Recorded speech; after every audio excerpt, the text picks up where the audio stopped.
Just after getting off work, I ran into a college classmate at the subway station. He asked me, after all these years, when would I forgive Katerina? Katerina was my childhood sweetheart, and 5 years ago, we almost got married. But on the night before we were supposed to get our marriage certificate, at the engagement banquet, she publicly called it off. She said she didn't want to be a stand-in for my so-called crush, and wished me a happy life with her instead. Then she dragged her junior schoolmate from graduate school and left right away. I was confused and wanted to explain that I never had any so-called crush.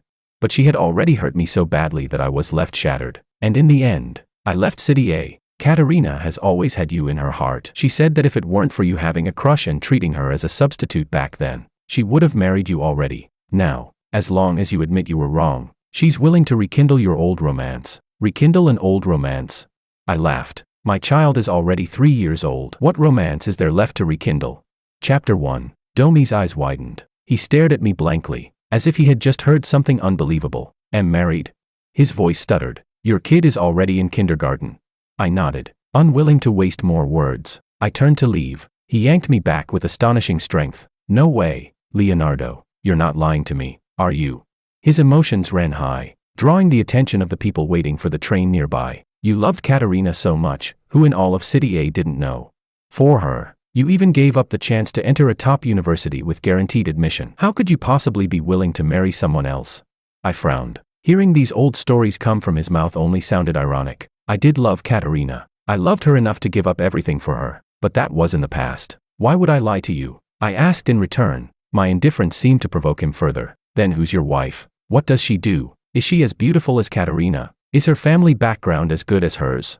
He fired off his questions like a machine gun, his words filled with inexplicable hostility, as if I had married someone unworthy of mention. I ignored him, trying to wrench my hand free, but he only tightened his grip. Relentless. Leonardo, are you doing this on purpose? I know what happened back then hurt you, but it's been 5 years. All grudges should be gone by now. Do you even know what Katerina has gone through these past 5 years?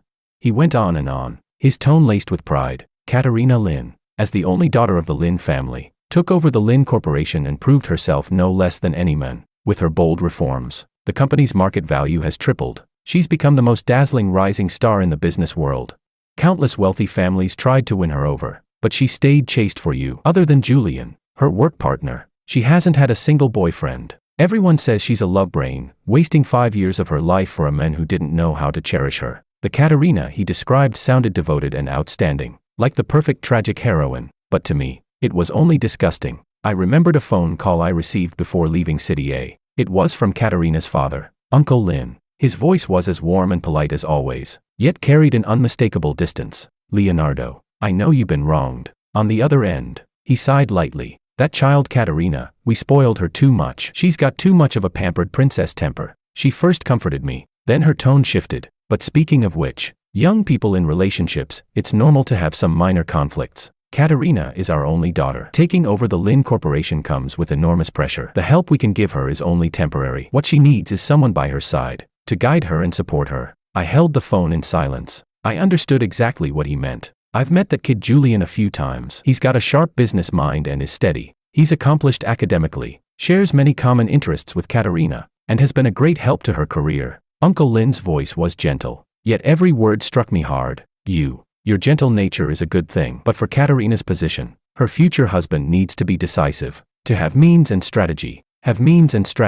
So in his eyes, all of my kindness and gentleness were simply not enough means, not enough strategy. I grew up in the Lin household. He watched me grow up, treated me like his own son. Yet when it came to the crucial moment, 20 years of bond could not compare to a single sentence, good for her career. In the eyes of these wealthy families, being a good match in status and being a boost to career would always outweigh childhood sweetheart feelings. I said nothing at the time, just quietly hung up the phone. Then I blocked all of their contacts. Leonardo, are you even listening to me? Seeing me drift off, Domi punched me lightly in dissatisfaction. Katerina treats you so well, and now you've married an ordinary woman. Are you really content? Don't you regret it? Regret? I looked at him as if he were a fool. I'm living very well. Word by word, I made it clear to him. My life doesn't need anyone else to meddle in it. After saying that, I didn't give him another chance to entangle me. I forcefully shook off his hand and turned away. Chapter 2. After I left City A, I cut ties completely with that old circle. I changed my phone number, my address, even the city I lived in. So they all thought I was still standing in the same place, waiting for that proud and dazzling woman to turn back and save me. But what they didn't know was, my life had already turned to a brand new chapter. And Katerina, she was nothing more than a scribbled-out mistake on the previous page. The train arrived at the station. I got off and walked into the kindergarten near my home. Through the fence, I saw my daughter playing on the slide with her classmates. Her face lit up with a bright smile. A graceful figure walked up to her and lifted her into her arms. It was my wife, Fiona. The moment she saw me, she broke into a smile. I strode forward quickly and took the child from her arms. Wifey, why are you home so early today? She took the bag from my hand and naturally slipped her fingers into mine. Of course I missed you both, so I came back earlier. I smiled and pinched my daughter's chubby cheeks. In my arms, she snuggled against me and called out in her milky baby voice, "Daddy." That warmth in that moment was enough to fend off all the coldness in the world. Regret? What would I possibly regret? Katerina and I were neighbors. We grew up together from toddlerhood. She was 2 years older than me and always protected me. If anyone dared to bully me, she'd be the first to rush up and fight them. Everyone used to say, Leonardo was Katerina's most precious treasure, untouchable, and I also thought we'd always be that way. From school uniforms to wedding gowns, until Julian appeared. He was Katerina's graduate school senior, a man both gentle and sharp-edged. He began to show up frequently around Katerina under the name of academic exchange, studying in the library together, working on projects together, attending academic forums together. At first, I didn't mind. Katerina had never lacked excellent men around her, but in her eyes, there was only me. I had enough confidence in her. The first time I felt uneasy was at a friend's gathering. We were playing Truth or Dare. Julian lost and chose a dare. The challenge was to reveal a secret about someone present. His eyes swept over everyone before finally landing on me, with an apologetic look. Leonardo, I'm sorry, but I'll have to reveal one of your secrets. He smiled, though his tone was hesitant. Last time I accidentally saw that Leonardo's phone wallpaper was a photo of him with a girl. She looked really pretty, don't know who she was. In an instant, all eyes turned to me. Some of them also glanced at Katerina. The bright smile on Katerina's face faded. She's my cousin, I explained immediately. She passed away 2 years ago. That's the only photo I ever had with her. What? I'm so sorry. So sorry. Julian quickly apologized. I didn't know. I really didn't mean it. He looked extremely guilty. Everyone else hurried to smooth things over, and the matter was dropped. But that night when we got home, Katerina still asked me about it. Your cousin. Why have I never heard you mention her? She'd been in poor health for years, living abroad for treatment. Of course you never met her. I handed her my phone. In the photo, a young girl leaned against a hospital bed, her face pale but her smile gentle. I stood beside her, my own smile a little forced. Look, we even resemble each other a little. Katerina looked at it for a long time before finally returning the phone to me. You do look alike. On the surface, she believed me, but I could feel that a seed of doubt had already been planted in her heart. From then on, Julian always, casually, brought me up in front of Katerina. Katerina, Leonardo has such a great personality and so many friends. Not like me, my circle is way too small. Katerina, yesterday I saw Leonardo watching a movie with a girl. He's really popular. Katerina, isn't Leonardo about to graduate? He loves to play around so much, can he really handle a 9-to-5 job? He never spoke ill of me directly. Every sentence was phrased as praise, yet each one carried a hidden implication. Implying I had too many female friends. Implying I was frivolous. Implying I wasn't steady or reliable enough. Katerina began to grow suspicious, jealous, and that led to our first explosive quarrel. It started with an academic banquet that Katerina insisted on bringing me to. At the banquet, I ran into a senior from my internship company, and we chatted for a while. Right there on the spot, Katerina's face turned cold. She left me alone in the hall and walked away. I chased after her and found her in the parking lot. Katerina, what's wrong with you now? What's wrong with me? She sneered. Leonardo, when you're happily chatting with another woman right in front of me, did you ever think about how I'd feel? I said, she's my mentor. We were talking about work. She's even married and has a kid. Talking about work requires laughing that happily, she shouted. I looked at her face, twisted by jealousy, and felt both unfamiliar and exhausted. Katerina, can you calm down? I've never betrayed you. My love for you is real. I'm the one who's not calm. She grabbed my wrist hard. Do you think I'm being too controlling? Like a shrew? Do you think I can't compare to your dead cousin who was all gentle and considerate? I didn't understand why she had to bring up my cousin again. My head throbbed with anger. Katerina, she was my blood relative within 3 generations. What are you even saying? I was shaking all over with rage, but she only gave me a hateful glare before running away. That time, we stayed in a cold war for a long while. I thought our relationship had only hit a small bump, but I never imagined it was only the beginning of the rupture. Chapter 3. A week of Cold War with Katerina. I tried to reach her no fewer than 10 times, but she ignored every one of them, and in the end she blocked and deleted me. Before, whenever we argued, at most 3 days later she would soften and talk to me, but this time, she didn't. I was boiling inside, but the engagement banquet was coming up, and I thought she would eventually come to me. The night before the banquet, I received a message from Julian. It was a photo. In the picture, Katerina was drunk, leaning on his shoulder and sleeping deeply. Julian's head was slightly inclined toward her, with a triumphant smile at the corner of his mouth. Under the photo there was one line of text. Katerina is under a lot of pressure. You should be more considerate of her. I stared at the photo, upset and restless. Still, I comforted myself. She'd simply had too much to drink, and Julian was just taking care of her. It was my fault for not being by her side. On the day of the engagement banquet, I dressed carefully, took charge of the venue in advance, and arranged many gifts. I wanted to surprise her. I found her in the bridal room. She wore a gown matching mine, so beautiful I couldn't take my eyes off her. When she saw me, her eyes flickered away. Katerina. I stepped forward and reached to take her hand. Let's not argue. Okay.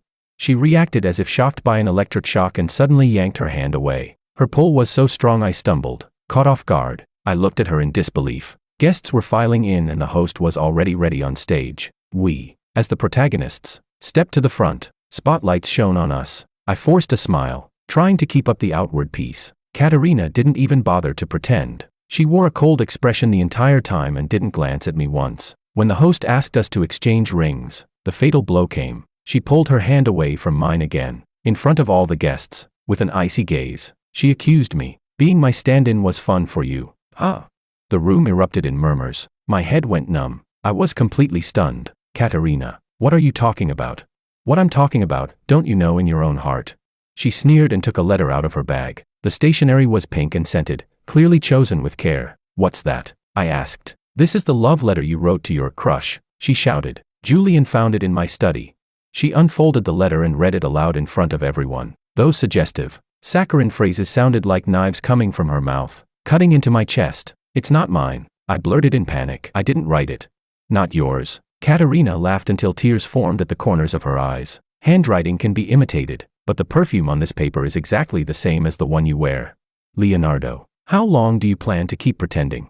I was dazed by the sudden slander and humiliation. I looked down at the crowd, my parents' shocked faces, the Lin family's pale, furious expressions, and the guests' looks of scorn and pity. I felt like a joke. After finishing the letter, Katerina crushed the paper into a ball and hurled it at my face. Then, she pulled out the engagement ring that should have gone on my finger and slammed it heavily onto the floor. Wish you and your true love a lifetime of happiness. She spoke every word clearly, with piercing force, and with that, she grabbed Julian, who pretended to console her but whose eyes couldn't hide his gloating, and walked out decisively under the sympathetic gazes of the crowd. In that moment, my world collapsed. The farce of the engagement banquet made me the laughingstock of the entire City A circle. Everyone said I was a scumbag who toyed with true feelings, that while stringing along the Lin family heiress, I was secretly tangled up with another woman. Rumors surged over me like a flood. The Lin family offered no explanation, letting the gossip fester. I became the man who schemed to climb into a wealthy family, only to reap what I deserved, a gold digger. My heart turned completely cold toward the Lin family, toward Katerina. I didn't offer a single explanation, because I knew someone who no longer trusted me would never believe anything I said. I deleted all contact information, shut down my social media accounts, and alone, bought a one-way ticket and left City A. The city I had lived in for 20 years no longer held a shred of attachment for me. Domi must have told Katerina the news that I was already married with a child. My phone began to be bombarded by countless unfamiliar numbers, some local, some from City A, calls, texts, one after another. I ignored them all, blocked them all. She must have grown desperate. A few days later, just as I stepped out of my office building, someone blocked my way. It was Katerina. 5 years had passed. She had shed her youthful greenness, becoming more mature and alluring, but there was a sharp hostility etched between her brows. Her bloodshot eyes locked onto me, burning. Why didn't you answer my calls? Chapter 4. Her voice was hoarse, as if she hadn't rested properly in a long time. I said nothing, stepping aside to walk past her. She grabbed my arm, her sharp nails digging in as if to pierce my skin. Leonardo, I'm talking to you, she roared. Her grip hurt so much that I frowned. We're no longer connected. Please let go. My detachment and indifference pushed her into a frenzy. No longer connected. Easy for you to say. You disappeared for 5 years without a word. And now you've got a child with someone else. What do you take me for? Her question sounded utterly laughable to me. You'd rather marry some ordinary woman who came out of nowhere than come back and explain a single word to me. Her eyes were bloodshot, staring at me like a beast abandoned in despair. Leonardo, did you ever even love me? She asked if I loved her, after humiliating me before everyone with a forged letter, after letting rumors destroy me, while she ignored me completely, after living openly with Julian for 5 carefree years. She now came demanding why I didn't love her. Looking at her pained expression, I felt nothing inside, only irony. Back then, the one who stood on that stage, ridiculed by thousands, isolated and helpless, that was the person who should have been asking this question. Katerina, did you ever love me? If you did, how could you rather trust an outsider than believe in 20 years of our bond? I looked at Katerina coldly. Miss Lin, please let go. The polite and distant form of address made her whole body tremble. Miss Lin, she muttered, then flinched as if stung, her emotions exploding further. What did you call me, Leonardo? Say that again. Her grip on my wrist tightened even more. You owe me an explanation. There's nothing left between us that needs explaining. I shook her hand off coldly, but couldn't break free. Her strength was too much. As we struggled, a soft, childish voice called out, Daddy. I turned and saw my daughter running out of the company entrance. She rushed toward me like a joyful little butterfly, arms spread wide. In her hand she held up a freshly drawn picture, with 3 little stick figures holding hands. Daddy, look, this is you, Mommy, and me. In an instant, I tore my hand free from Katerina's grip and knelt down to embrace my daughter. Tom, why did you come out? Mommy said you were off work, so she told me to come pick you up. I lifted my head and saw Fiona standing not far away. She was smiling as she watched us, father and child, beside me. Katerina was struck as if by lightning at the sight of my daughter. Her whole body froze. Her face turned deathly pale. Her eyes locked onto the child in my arms. Her lips trembling but unable to form a single word. Fiona walked over, naturally kissed my cheek, pinched our daughter's chubby face, and then strolled gracefully to my side. She looked at Katerina, her gaze calm as still water. This lady, do you have some business here? It was only then that Katerina seemed to come back to her senses. Her eyes shifted from the child to Fiona's face, and finally fell on me. In them, I saw shock, pain, and disbelief. She stared at the scene in anguish, murmuring to herself, a child. You even have a child. Her voice was so soft, yet it brimmed with despair. Watching her in that broken, hollow state, I felt no trace of triumph, only a barren, desolate calm. Chapter 5. Yes, I have a child. When I was abandoned by her, misunderstood by the whole world, and at my lowest and most humiliated, I met Fiona. She pulled me out of the mire. She made me believe again that love isn't possession and suspicion, but trust and protection. She gave me a home. Katerina, what you see now is the happiness I wrestled for with every ounce of strength I had. And you were long ago erased from my life. Katerina, as if possessed, suddenly stepped forward and tried to grab me. Leonardo, tell me this isn't true.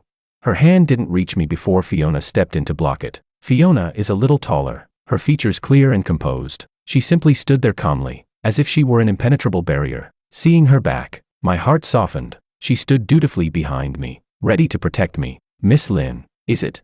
Fiona's tone was polite but laced with warning. Please don't disturb my husband and my child. My husband, my child. Those words hit like a blade. Katerina's face drained several shades paler. She looked at me with a humble, pleading expression. Leonardo, give me 5 minutes, just 5 minutes. Let us talk alone, please? She lowered herself, her voice pleading. If this had been 5 years ago, I might have softened, but now, I only felt amusement. I refused outright. No need. Miss Lin, there's nothing left to talk about. Then I slipped my arm around Fiona's waist and drew her closer. Wifey, let's go home. Tom must be hungry. Fiona smiled at me gently and nodded. All right. I carried our daughter. She hooked her arm through mine. The 3 of us turned and left. I didn't look back at Katerina even once. I could feel the burning, painful stare from behind. It felt like it would sear my silhouette. I deliberately spoke to Fiona in a low voice, but clear enough for her to hear. Sweetheart, shall we have sweet and sour ribs tonight? Tom loves them. Okay, I just bought fresh ribs this afternoon. I'll have the nanny make them when we get home. You're the best, Mommy. Tom cheered happily in my arms. Our cheerful family chatter was like a cluster of blades, stabbing straight into Katerina's heart. I heard a muffled sound from behind. I didn't turn around, but I knew she had broken down. The once haughty, untouchable Lin heiress was now crouched on the ground like a dog abandoned by its owner. Utterly pathetic. She finally realized I had truly begun a new life. A new life that had nothing to do with her. And she, with her ridiculous pride and jealousies, had become a joke. Katerina didn't give up. She tracked down my address. That night it was pouring rain. I had stayed late at the office and was coming home. Just as I reached the building's ground floor, I saw that familiar figure. She stood at the building entrance without an umbrella, letting the cold rain soak her through. Under the streetlight she looked disheveled, like a homeless drifter. When she saw me she rushed over and blocked my way. "Leonardo, do you have to treat me like this?" Her eyes were bloodshot and she smelled of alcohol. "What did I do wrong? Why are you tormenting me like this?"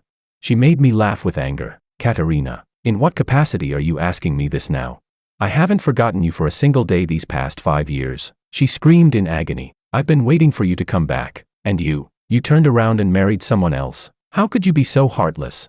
Rain ran down her hair and mixed with the tears on her face. Her carefully applied makeup had been smeared by the rain. She looked pitiful. If Domi and the others had seen her like this, they'd probably be moved to pieces. But I only felt disgust. She'd been provoked by me. 5 years' worth of grievance and humiliation finally burst out. "That letter. Do you dare say you didn't write it? That woman. Do you dare say you don't know her?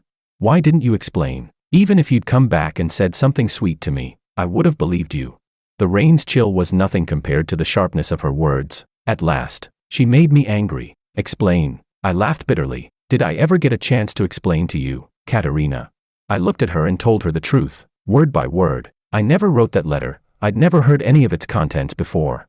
"The woman you mentioned, I only know the name. She was my cousin." Chapter 6. My voice trembled in the rain. "She had a congenital heart condition at 20. She didn't make it. She died of cancer. Her funeral, I went back to my hometown for it and didn't have my phone on me. And you called countless times to accuse me of not answering, to ask if I'd been sleeping around with some woman." Katerina's color drained instantly. "After that farce at the engagement banquet, I became seriously ill and was in the hospital for half a month. I tried to contact you to explain, but I found that you had already blocked me. After I was discharged, I went to your company to find you. And what did I see?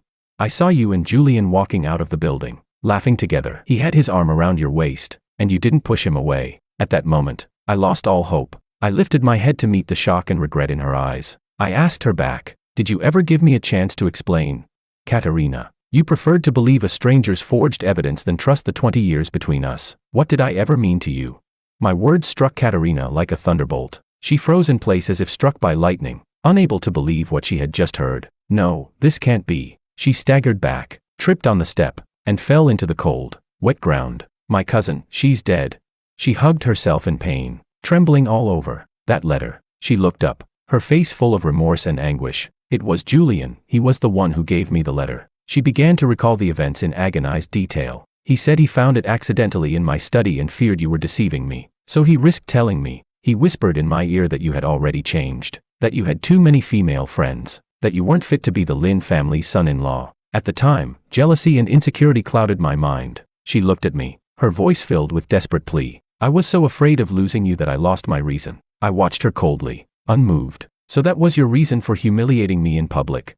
She finally revealed her ridiculous truth. "I regretted it the very next day." She closed her eyes in pain. "After I left you there, I spent the whole night drinking at a bar. When I sobered up, I knew I'd made a mistake. I was impulsive. I hurt you. But I couldn't bring myself to apologize." She smiled at her own confession with self-mockery. "I thought you would, like always, come to comfort me no matter how I behaved. I waited for you. I kept waiting for you to find me. But what I got was news that you had disappeared completely." She opened her eyes. The bloodshot pupils were full of frantic obsession. "I resented you for being heartless, and at the same time I went crazy missing you. My being with Julian was only to spite you. I wanted you to know that I could live well without you."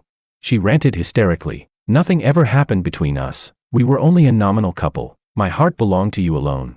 What an absurd justification. What a laughable act of spite. Because of her pride that wouldn't swallow. Because of her childish pique. Because of her foolish suspicions. And because of Julian's careful plotting. Our 20 years of history turned into an utter tragedy. I looked at the woman in front of me, weeping and inconsolable, and felt only estrangement. Between us, it had truly become a missed chance. Katerina broke down completely. She knelt in the rain, clinging to my legs, sobbing as she begged forgiveness. "Leonardo, I'm sorry. I was wrong, truly wrong. Please forgive me. Let's start over. I'll cut ties with Julian right away. I'll destroy everything he has. I'll avenge you. Let's go back to how we were, please." I calmly pushed her hands aside. Rain soaked my hair and clothes. It was cold, but but inside I felt calmer than I ever had. It's too late, Katerina. I looked down at her from above. My life has already turned the page. Her cries stopped abruptly. She looked at me with utter despair. I'm not telling you this to make you suffer or to have you take revenge on anyone. I only want justice, for my dead youth, and for my dead cousin. From now on, please do not disturb my life or my family's life. That was my only request of her. Having said it, I didn't look back. I turned and walked into the building. Behind me, her screams tore through the night. Chapter 7. Later, I heard some things about her. After returning, she truly went mad with vengeance against Julian. She used the Lin family's power to ruin him in academia, leaving him disgraced and stripped of everything. But in doing so, she also destroyed herself. She sank into alcohol day and night, abandoned her career, and the Lin Corporation's stock value plummeted. At one point, she even sought out Fiona, offering a fortune to make her leave me. Fiona ignored her completely, and warned her that if she dared to harass us again, she'd regret ever being born. From that day on, Katerina never appeared before us again. Years later, on a sunny morning, I was taking my daughter to school. Across the street from the school gate, inside a cafe, I caught sight of a familiar yet ruined figure through the glass. It was Katerina. She had grown much thinner, her hair messy, her gaze vacant as she sat by the window, holding a cup of coffee. Her eyes were fixed, unmoving, on me and my daughter. I didn't stop. Just then, Fiona's car pulled up at the curb. She stepped out and walked toward us with a gentle smile. She naturally nestled into my arms, then laced her fingers through mine. Come on, after we drop off Tom, let's go watch a movie. All right, I answered with a smile. Hand in hand, the three of us walked together, laughing, into the sunlight. Chapter 8. That figure in the cafe was nothing more than an old scene along the road of my life, until a week later, when I received an unexpected call. The caller ID showed a strange number from City A. I was about to hang up, but for some reason I couldn't explain. I pressed answer. On the other end came a voice both familiar and unfamiliar. Leonardo. This is Uncle Lin. My heart instantly sank. What is it? My voice carried no emotion. There was a pause of several seconds on the other end, as if he hadn't expected me to be this cold. Leonardo. Could we meet? His voice held a faint trace of weariness and caution. My first instinct was to refuse. I wanted no further entanglement with the Lin family, but what he said next made me reconsider. I know back then we wronged you. He sighed softly. I don't mean anything else. I just want to apologize to you in person. Apologize? I was a little surprised. From what I knew of him, he was a man who valued face and family honor above all. For him to lower himself and apologize, something truly serious must have happened. I was silent for a moment, then finally agreed. All right, you pick the time and place, I thought. Perhaps it was time to bring closure to the past. We agreed to meet at a tea house near my company. The environment was tranquil, perfect for conversation. When I arrived, he was already there. In the years we hadn't seen each other, even on his well-maintained face, there was an unhideable weariness. His once neat hair now carried a few strands of silver at the temples. When he saw me, he forced a smile and stood up. Leonardo, you came. I nodded and sat across from him. Uncle Lin, whatever you have to say, just say it directly. I cut straight to the point. My bluntness and detachment froze his smile for a moment. He poured me a cup of tea. His posture lowered. Leonardo, I know you must resent me deeply. He didn't look at me, only stared down at the teacup before him. Back then, I was wrong. I shouldn't have believed Julian's one-sided words. I shouldn't have said those things that hurt you. I always treated you like my own child. But when it came to Katerina, I admit, I had selfish motives. He raised his head, and to my surprise, his eyes glistened with tears. I was afraid she'd be blinded by love and her career would suffer. I thought Julian's steady character was more suitable to be Lin's son-in-law. I was blind. I wronged you. As he spoke, he even rose, as if to bow to me. I didn't move, only watched him calmly. There's no need for that. I didn't accept his apology, because I knew it wasn't sincere. And sure enough, after his tearful confession, he finally revealed his true purpose. Katerina, she doesn't have much time left. His voice choked and tears fell. Since she learned the truth, she locked herself away, wouldn't see anyone, drank all day. She stopped caring about the company. The board was furious. A few days ago she drank so much her stomach bled, she almost didn't make it. He wiped his eyes with the back of his hand, grief written all over his face. The doctors say it's a sickness of the heart. Her mind is full of remorse. She keeps calling your name. I listened quietly, feeling nothing. Isn't all of this the consequence of their own doing? Leonardo, I beg you. He suddenly grabbed my hand. His fingers were cold and trembled from the force. Please go see her. Please talk to her. You are the only knot in her heart. Only you can save her. If you forgive her, she'll do anything. I looked at his tearful face and felt only irony. 5 years ago he advised me to leave his daughter because I was not resourceful enough. 5 years later he begged me to return to his daughter because only I could save her. In their eyes, what am I, Leonardo? An object to be summoned and discarded at will. I slowly, deliberately peeled his fingers off mine one by one. Uncle Lin, I said, looking him in the eye, each word clear. First, I'm already married. I have a family and a child, and I'm happy. I will not harm my wife or child for anyone. Second, Katerina's fate is not because of me but because of her own pride, jealousy, and irresponsibility. The tragedy was caused by her, and by your Lin family. Third, whether she lives or dies is none of my concern. I am not a savior, nor am I obliged to rescue someone who once hurt me so deeply. So please, do not bother me again. Having said that, I stood up, didn't look back, and walked away. At the door I heard his despairing cries behind me. I did not turn around. The Lin family's tragedy was sealed the moment they chose calculation and interest over trust and feeling, and I had already been reborn in my own world.